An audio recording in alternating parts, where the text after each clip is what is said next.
নমস্কার বন্ধুরা, দীপাস কিচেনে সকল বন্ধুদেরকে আরও একবার অনেক অনেক স্বাগত জানাই। বন্ধুরা, সামনেই রয়েছে মকর সংক্রান্তি, আর মকর সংক্রান্তি মানেই পিঠে পুলি, নানা ধরনের পিঠে।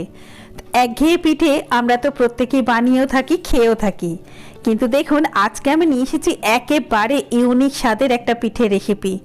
দারুণ টেস্টি খেতে এবং দেখতেই কতটা সুন্দর আপনারা দেখেই বুঝতে পারছেন। আপনারা খাবেন নাকি সাজিয়ে রেখে দেবেন সেটাই ভাবতে হবে। খাওয়ার আগে আপনাদের বেশ কিছুক্ষণ তাকিয়ে দেখতে হবে। চলুন দেরি না করে শুরু করে দেবো আজকের এই দারুণ স্বাদের রেসিপিটা। তার জন্য কড়ার মধ্যে প্রথমেই আমি 1 কাপ দুধ নিয়ে নিলাম। দুধটাকে ফুটিয়ে এটা আমি ক্ষীর তৈরি করে নেব। বন্ধুরা, এই রেসিপিটা একবার ট্রাই করবেন, আশা করছি খুব ভালো লাগবে। আর যদি ভালো লেগে থাকে তাহলে লাইক শেয়ার করার জন্য অনুরোধ করলাম।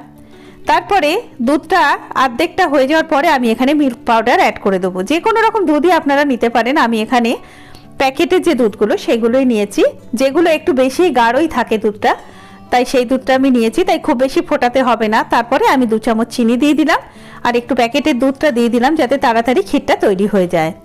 আমার এখানে ক্ষীরের পরিমাণটা অল্পই লাগবে, আপনারা চাইলে কিন্তু বাজার থেকে এনেও তৈরি করে নিতে পারেন। আর এই রকম একটা নতুন ইউনিক স্বাদের রেসিপি একবার তৈরি করে আপনি আপনার প্রিয়জনেদের যদি খাওয়ান তাহলে প্রশংসা তো নিশ্চয়ই পাবেন।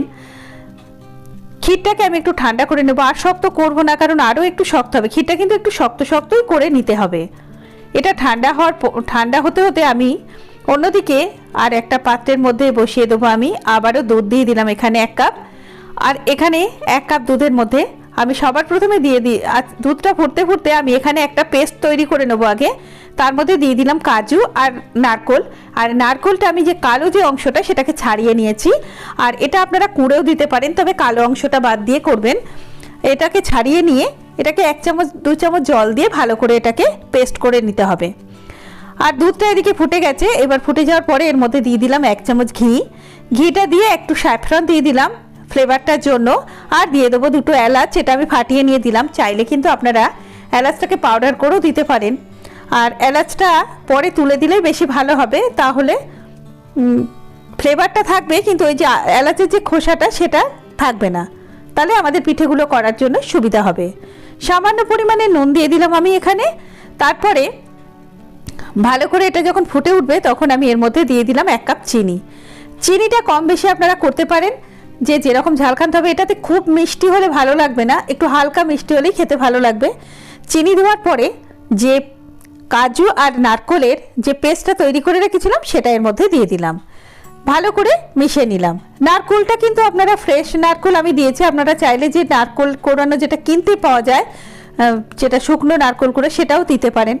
এরপর আমি এখানে 1 কাপ দুধের জন্য আমি 1.5 কাপ মতো একটা পাত্র মাপ করে নিতে হবে চালের গুঁড়ো দেবো। প্রথমে আমি 1 কাপ দিয়ে দিলাম যেটাতে দুধ নিয়েছিলাম।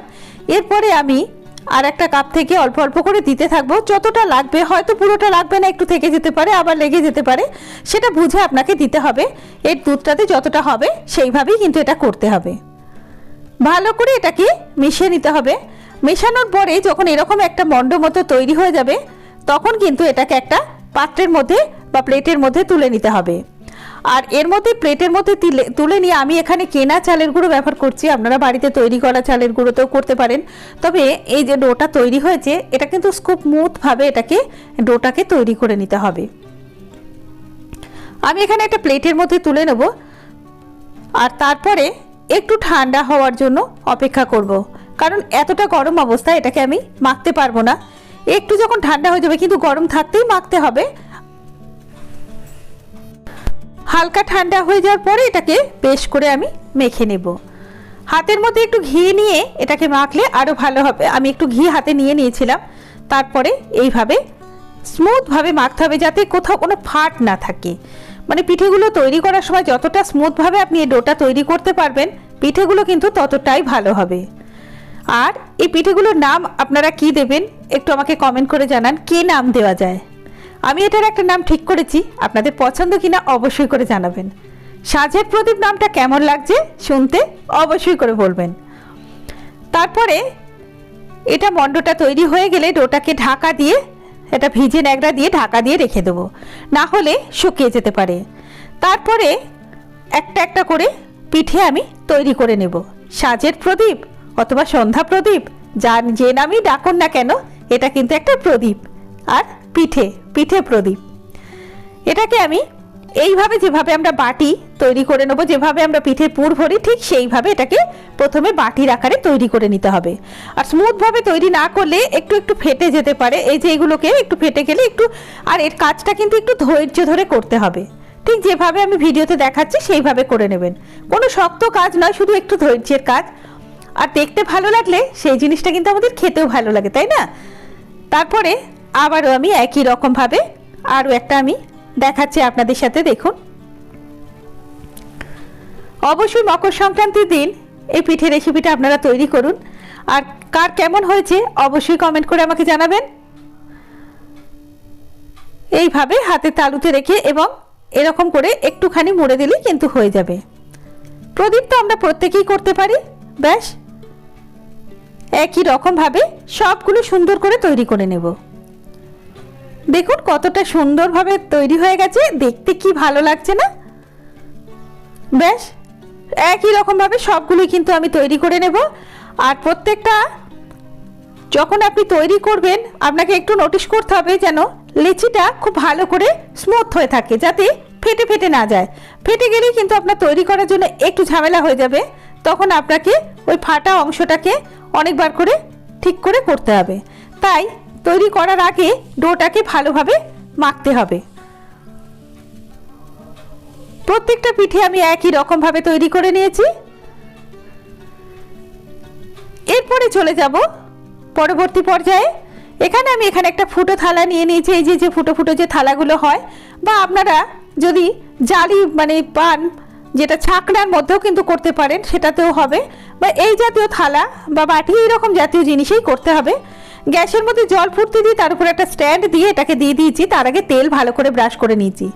তেলটা ব্রাশ করে নিলে যেটা হবে সেটা হচ্ছে পিঠেগুলো তলায় আটকে যাবে, না হলে ভালো করে তেল ব্রাশ করে নিলে পিঠেগুলো কিন্তু খুব স্মুথভাবে উঠে আসবে। যতগুলো হবে আমার একবারে ধরবে না, আপনাদের যদি বড় জায়গা হয় বা বড় থালা হয় সেটা কিন্তু একবারই ধরে যাবে। আমাকে এখানে দুবারে করতে হবে, যে কটা হবে সেইভাবেই আমাকে করে নিতে হবে। একই রকমভাবেই কিন্তু আমি সবগুলোই করে নেব। এইভাবে দিয়ে ঢাকনা দিয়ে রেখে দেব। আমি একটা ঢাকনা দিয়ে দেবো, আর ঢাকনার মধ্যে দেখুন একটা ছিদ্র রয়েছে, এটাকে আমি কাগজ দিয়ে বন্ধ করে দেব। ব্যাস 15 থেকে 20 মিনিট রাখতে হবে। ফুটে যাওয়ার পরে একটু কমিয়ে দিতে হবে, মিডিয়ামে করতে হবে, তারপরে 15-20 মিনিট রাখতে হবে। এদিকে আমি একটা পাত্রের মধ্যে হাফ কাপ জল নিয়ে নিলাম, আর নিয়ে নিলাম খেজুরের গুড়। আর এখানে বলি, আপনাদের যদি লিকুইড যে খেজুর গুড়টা হয় সেটা থাকে তাহলে তো খুবই ভালো। আমার কাছে এটা তৈরি করার সময় লিকুইড গুড়টা ছিল না, তাই আমি এইভাবে লিকুইড গুড় তৈরি করে নিলাম। 3-4 মিনিট ফুটিয়ে নিলেই কিন্তু গুড়টা তৈরি হয়ে যাবে। 3-4 মিনিট পরে এটাকে আমি ছেঁকে নিতে হবে। ছেঁকে নিলে কি হবে, যে গুড়ে পাটালি গুড়ে অনেক সময় একটুখানি নোংরা বা ময়লা থাকে, সেটা ছেঁকে নিলে ছাঁকনির মধ্যে চলে যাবে। ছেঁকে নিয়ে এটাকে আমি একটা পাত্রের মধ্যে রেখে দেবো। এই যে তৈরি হয়ে গেল। এবার আমি এটাকে ছেঁকে নেব। ছেঁকে নিয়ে একটা পাত্রের মধ্যে রেখে দেবো। এরপর চলে যাব আমি পরবর্তী পর্যায়ে। এখানে দেখে নেব পিঠেগুলো আমার কিন্তু তৈরি হয়ে গেছে। আমার 20 মিনিট হয়ে গেছে, তাই পিঠেটা তৈরি হয়ে গেছে। এরপরে পিঠেগুলোকে আমি একটা একটা করে একটা পাত্রের মধ্যে তুলে নেব।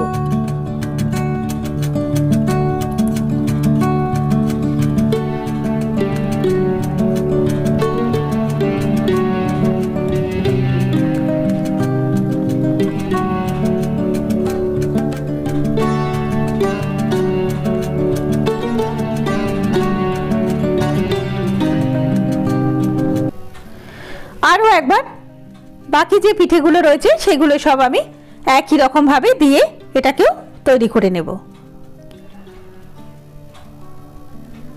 ব্যাস পিঠে আমার রেডি হয়ে গেছে। এরপরে পোলতে তৈরির পালা। এটাকে পোলতে বা সলতে, অনেকেই সলতেও বলে, অনেকে পোলতে বলে। এই যে ক্ষীরটা তৈরি করেছিলাম সেটা থেকে এইভাবে সরু সরু করে পোলতে তৈরি করে নিতে হবে। তাই জন্য ক্ষীরটা একটু টাইট টাইট হলে একটু বেশি ভালো হবে। নরম হয়ে গেলে পোলতেটা তৈরি করার একটু অসুবিধা হতে পারে। এইভাবে আমি পোলতেগুলো সব তৈরি করে নেব।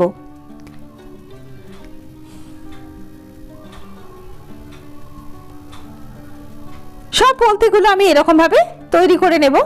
পোলতেগুলো তৈরি করা হয়ে গেলে এরপরে আমি প্রত্যেকটা পোলতেকে আমি একটু অন্যরকমভাবে লুক দেওয়ার জন্য, দেখতে যাতে সুন্দর লাগে, তার জন্য আমি এখানে একটুখানি ফুড কালার নিয়ে নিয়েছি। আমি এখানে ইয়েলো কালারের যে ফুড কালার আছে সেটা নিয়ে নিয়েছি। এটা একেবারেই অপশনাল, এটা আপনারা নাও দিতে পারেন। ফুড কালারের ওপরটা মানে পোলতের যে ডগাটা সেটা একটুখানি ফুড কালারে ডুবিয়ে দিলাম যাতে দেখতে ভালো লাগে, তাই এইভাবে ফুড কালারের ওপর দিয়ে দিলাম। এরপর একটু গোলাপের পাপড়ি ছড়িয়ে দিলাম যাতে এটাকে দেখতে আরো সুন্দর লাগে, একদম প্রদীপ প্রদীপ মনে হয়। দেখুন কতটা সুন্দর হয়ে গেল। এরপরে দিতে হবে প্রদীপের তেল।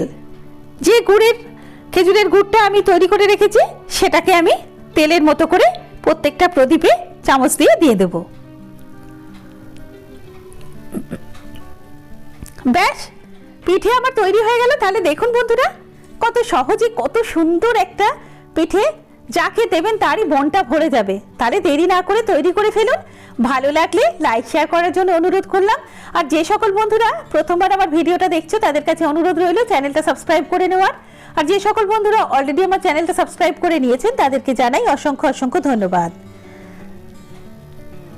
দেখুন কতটা সুন্দরভাবে তৈরি হয়ে গেল। মকর সংক্রান্তিতে এই সাঁঝের প্রদীপ দিয়ে এনজয় করুন সবার সাথে। ভালো থাকবেন, খুব তাড়াতাড়ি দেখা হবে নতুন ভিডিও নিয়ে। এতক্ষণ আমার সঙ্গে থাকার জন্য অনেক অনেক ধন্যবাদ।